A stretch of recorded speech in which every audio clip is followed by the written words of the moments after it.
Focus, focus, focus. That's my theme for 2025.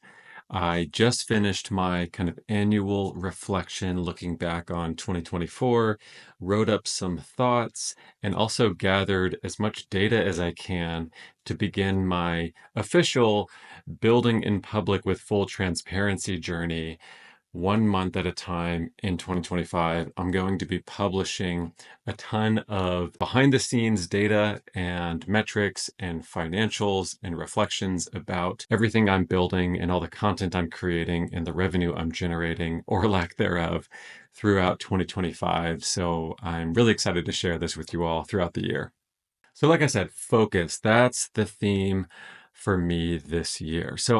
When I was looking into this word, it's interesting. In Latin, focus actually means hearth or fireplace.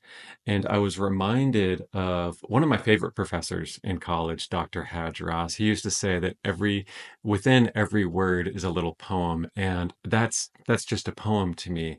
And so here's my theme. Focus is the hearth at the base of a fire. I'm going to be remembering this line and thinking about it and jotting it down throughout the year. All right, so I'm going to do a quick recap on my goal setting process for 2023, 2024, and 2025. And then I'm going to get into data. I'm going to share my P&L, profit and loss from 2024.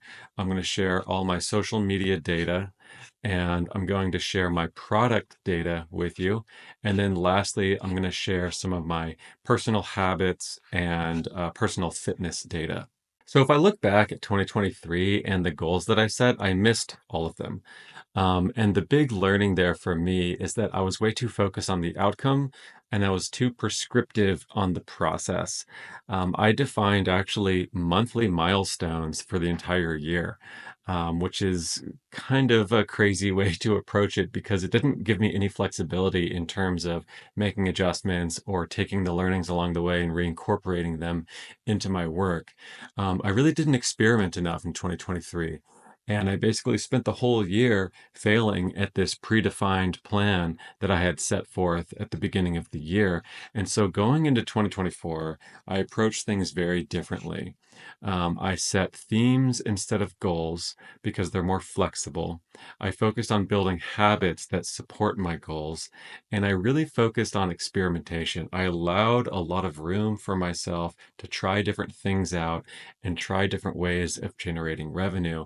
And the outcomes were way, way better. Instead of missing all my goals, I actually generated 3 new revenue streams for myself: TikTok content creation, YouTube right here, hi, and Distill, which is my own product that I launched in November of 2024. I also had a ton of failures, which I didn't capture here, but I tried a lot of different things and most of them failed. But these three are actually working. And so my big learning from 2024 is that my current approach, although it was successful for a year, it's not sustainable. If I continue down this path, I think I'm going to burn out in 6 months and all that progress is just going to fade away. And so what I'm doing differently in 2025 is I'm getting focused. I'm doubling down on what's working. I'm not going to do everything. I'm making more strategic bets to build on current momentum. And I'm also going to be much more accountable. This Substack that I'm reading to you right now, and this video is part of my self accountability. The whole building in public series is part of my self accountability. So I appreciate you being along for the journey and helping hold me accountable. Okay, let's look at data from 2024. So first off, P&L, profit and loss. I think folks will be maybe most interested in this one. And so my broader business, which I'm calling Andrew Ships, which is also my handle, it's made up of two business lines. I have content and I have products. All of these revenue streams, all of these businesses were started in 2024 at different points in time. So none of them really existed for the entirety of the year, except maybe TikTok kind of did, TikTok content. My key learnings is that content is way more profitable, at least right now in my business, than products, and TikTok is king. The vast majority of my revenue is coming from TikTok. Products are expensive to build, and the profits from content creation are funding my own product development. So let's break it down. My 2024 summary: TikTok, I generated about $3,400 in revenue. This is through the creator program. YouTube, 131 bucks. Yeah, whatever. But it's money. It's an existing revenue stream I can expand on. And so that totaled for about 3,500. Here's some of my expenses on the content creation side.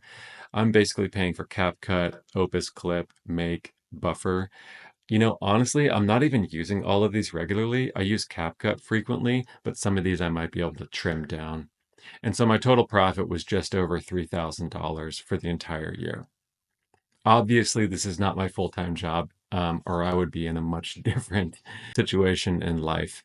But this is my total profits on the content creation side for 2024. Distill, which is my product, which you can find at distill.ai, distill.ai, generated about $200 in revenue. It's a new product, so it's only been available for purchase the second half of December. So this is 2 weeks, 2 weeks of revenue.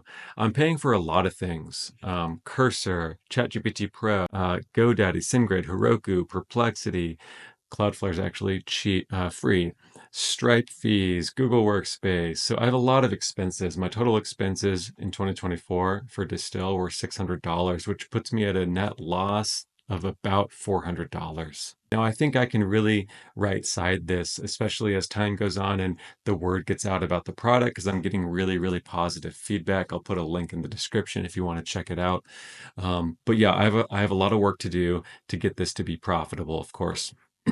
So blended, if I take content and products together, I netted about $2,700 in profit for the year of 2024. Not bad. I'm happy with it. This is all brand new stuff for me, so a lot to build on. Within TikTok specifically, huge year for me. I grew my account to 40,000 followers, which is amazing. Thank you if you're following me on TikTok. My handle's Andrew Ships. I talk about tech and AI and all kinds of stuff. But yeah, this is interesting to see these giant jumps. So every now and then you have a post that just blows up and a ton of people follow you because of that post. So most of the year is very gradual growth, but then there's a couple big jumps. 4.6 million people viewed my content throughout the year. That is crazy. TikTok scale. Gosh. 7.3 million views on my videos and 125,000 profile views. This is an interesting number to me because I think of this as top of funnel, because on my TikTok account, my profile page, you can put a link and that can drive people to your product or whatever you're trying to sell. And so profile views are really top of funnel for me. That's pretty good traffic.